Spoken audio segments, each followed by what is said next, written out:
Now available in paperback and e-readers, Spellbound, A Darker Shade of Black.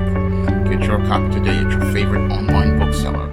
Sometimes I wish I could run for mayor of New York City, because when I look at the current policies of Mayor Bill de Blasio, I wish I could run against him so that New York City could have someone who would be passionate and serious about leading the city in the 21st century. Because when I look at Bill de Blasio's approach to leadership, he has pretty much shown me that he has no direction, he has no focus, and he's getting ready to take the city back down the horrific road that it was on from the 1970s all the way up to the early 1990s, when New York City was a crime-filled cesspool and it was a place where no one wanted to invest or develop businesses.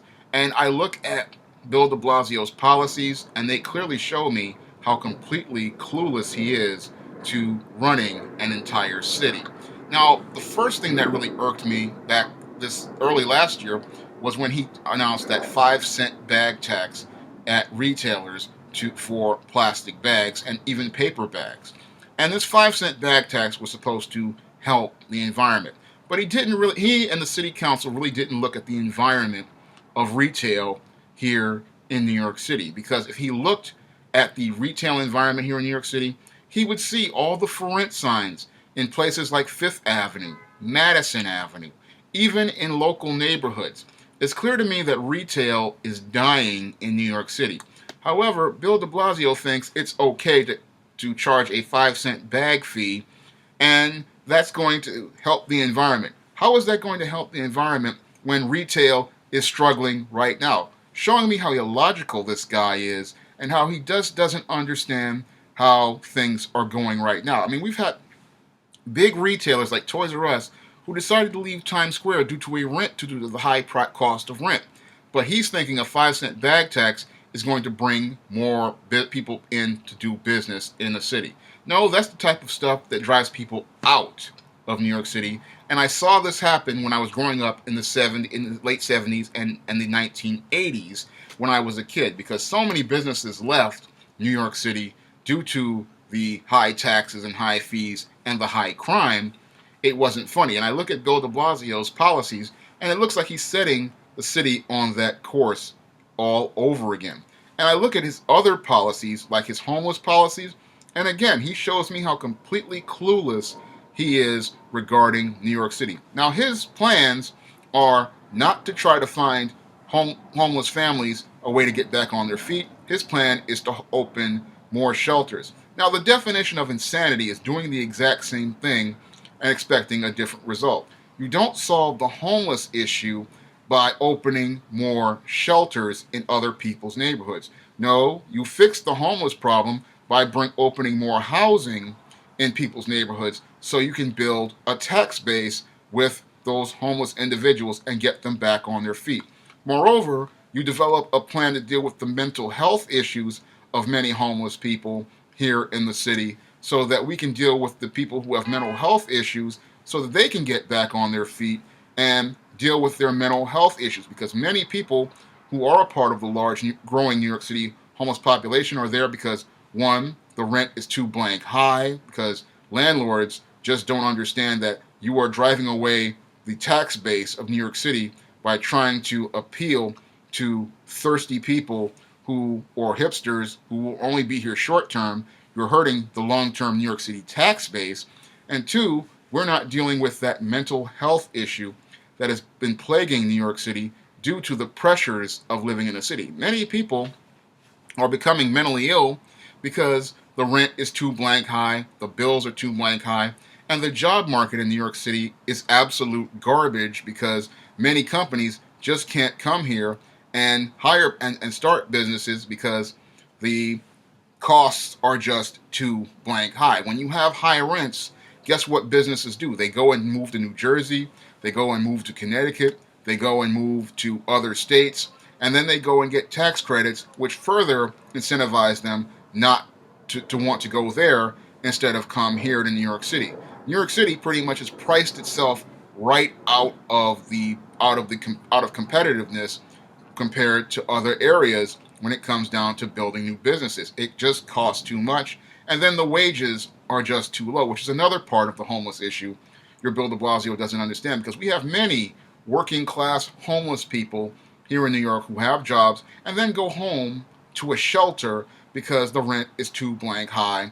And that's why they are in the homeless system, because these rents are just too high and these people just don't have enough money to go anywhere else. They're pretty much stranded in the city. And because Bill de Blasio is completely clueless, he doesn't understand that we need to have a constructive plan to deal with this housing issue, because it's going to damage the tax base long term. And these landlords and land property owners need to be shown the big picture regarding New York City, because they're thinking they're going to make fast money on the short, but they don't see the damage that's going to be done on the long, because the longer those properties sit there with for rent signs, it's going to damage the quality of life in the city. And these shopping districts are pretty much, they're going to lose money, because I can, when I'm walking down Fifth Avenue on 42nd Street, from 50th to 42nd Street, and I'm seeing this prime real estate sitting here empty and with for rent signs, that's a sign that the economy is in trouble. This is areas that should be, popping with mom and pop businesses and local businesses and growing. If this economy is doing well, these areas should be growing. But in New York City, these areas are sitting here with for rent signs and people waiting to find some place to rent them, because the landlords have stars in their eyes and they're believing that they're going to get this monster rent, not understanding the reality of living in New York City, and that nobody's going to be making nobody's going to be able to make a $500,000 a month rent on a retail space when the average business doesn't do that type of revenue in a day. The average store would have to make $50,000 a day, and that's just not possible even in a large city like New York City. But you can't tell this to Bill de Blasio and many of these rich people here in New York, because they're completely clueless and they don't see how their policies are running the city into the ground. Now, the most recent policy your Bill de Blasio has proposed getting behind is closing Rikers Island. And when I think about that proposal, that's going to start the nail in the coffin for New York City. Now, he says this plan would be done over 10 years, but I look at it as a decades-long disaster waiting to happen. When I look at this plan to close Rikers Island, it's just a disaster waiting to happen, because under their proposal, they're going to close Rikers Island, which houses thousands of inmates who are waiting to be processed through the judicial system, and they're going to open up 5 different jails in 5 different boroughs and local neighborhoods. That's a risk to everyone's health. That's a risk to everyone's safety. And they're saying they're doing this because what's going to happen is it's going to help protect the safety of the inmates and the guards at Rikers Island. Well, I'm sorry to say this to Bill de Blasio and the rest of the Democratic Party, but that's not going to help protect the inmates in there and their safety. You are dealing with hardened criminals, hardcore criminals, deadly predators, and moving predators out of one cage and then putting them in another isn't going to make it safe for the guards or the inmates. When it comes down to these inmates, they are extremely dangerous, and there's a reason why they are housed outside of the city on Rikers Island. That's to keep them from possibly escaping and then harming the residents of the city, and it's also to make sure that they remain in a place where they can't escape until they meet their trial. Now, all of this is being done as an emotional response due to a young man who wound up being stuck in Rikers Island for 3 years, and then he wound up committing suicide. However, this is not the solution that solves the problem. The problem was that this man did not get his day in court in a reasonable time. Now, New York state law says that a man is supposed, or a woman who is incarcerated in Rikers Island, is supposed to have his case brought to trial within 180 days. The young man who wound up committing suicide didn't have his case brought up for 3 years. And this knee-jerk response does not help deal with the backlog in the court system and the problems related to the courts. Because if this young man who was arrested for allegedly stealing a backpack had been brought into court on time, maybe this young man would be alive today. But the de Blasio administration and the Democratic Party want to cover up the backlog in the courts and finding a way to process these cases by saying we have to move Rikers Island. Rikers Island has always been violent. Rikers Island has always been dangerous. And again, that has to do with the population of individuals who are in Rikers Island. And moving them from one set of jails to jails throughout the city, that's not going to change the violence in Rikers Island. It's not going to change it at all because that's how these individuals operate. These individuals were violent in their neighborhoods, and they're going to be violent in another jail. That's why I said the definition of insanity is trying to do the exact same thing and expect a different result, because you're not going to change things by moving things around. You're just going to make it worse. Worse, what you're going to do is destroy the property values in many of these neighborhoods like Williamsburg, which have enjoyed a resurgence since the days of the 1980s and the 1970s, when many of these neighborhoods were pretty much hellholes. Because in those days, you didn't even want to go to those neighborhoods, and now those neighborhoods are starting to rebuild, and they're starting to build their wealth. And what Bill de Blasio wants to do is lower their value by adding things like homeless shelters and prisons to pretty much make people not have an incentive to live there. Again, destroying the tax base.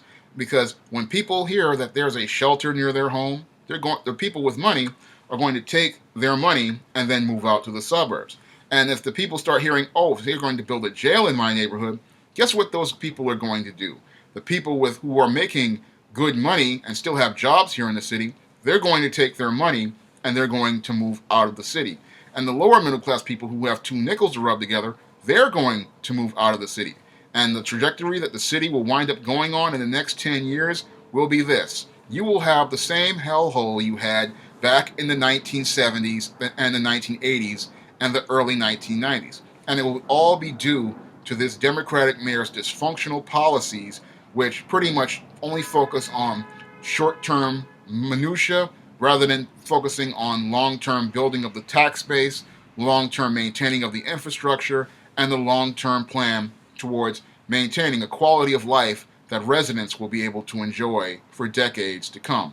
This is why Bill de Blasio is a terrible leader, and this is why I wish I could run for mayor of New York City and I could get the political backing of people, because I want to see New York City continue to grow and thrive, because I compare how people lived in the Democratic era from the 1970s and the time I grew up, the 1980s and the early 1990s, to the Giuliani period of the 90s to today, and I clearly see a complete difference in the quality of life. And I see that quality of life here in New York starting to decline because Bill de Blasio pretty much does not have a vision for this city, he does not have a direction for this city, and he doesn't have a plan to take New York City into a competitive place in the 21st century.